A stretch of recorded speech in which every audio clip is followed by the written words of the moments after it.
Hello friends, নমস্কার। সবাই কেমন আছেন? আশা করি সবাই ভালো আছেন। এই দেখেন, আমরা সকাল সকাল বের হয়ে যাচ্ছি।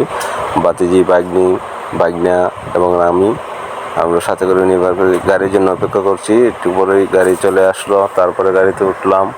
উঠে আমরা চলে যাচ্ছি, এখানে যাব একটি মন্দিরে, উজানপাড়া, আমাদের আজমেরীগঞ্জেই উপজেলা একটি অনেক সুনামধন্য একটা মন্দির আছে। হয়তো মন্দিরটি দেখার মতো না, কিন্তু সেখানের মন্দিরটি খুব সুন্দর এবং যে বৈষ্ণব কাকা আছে তাই খুব ভালো মনের মানুষ।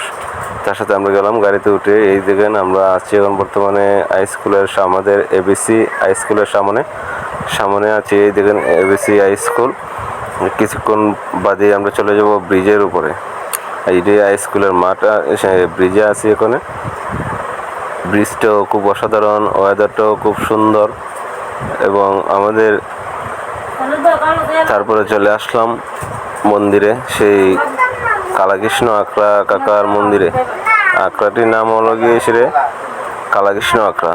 তো এই মন্দিরটি 150 বছর আগে পুরানো বানানো। যেই কাঠগুলা, ঘরগুলা, এই দেখেন যে সব কিছু পুরাতন, মানে যে ফালাটা নিচে ফালাটাও পুরাতন। এই দেখেন মন্দিরটি, এই দেখ কচ্ছপ মাছ, যেটি আমরা এই মাছটি দোল পূর্ণিমাতে লাগে। এই দেখেন মন্দিরের ভিতরটা, আসবাবপত্র যেমন আছে তেমনই রয়ে গেছে, আগের মতো নেই। আর কাকার ঘর, ওই যে কাকা আমার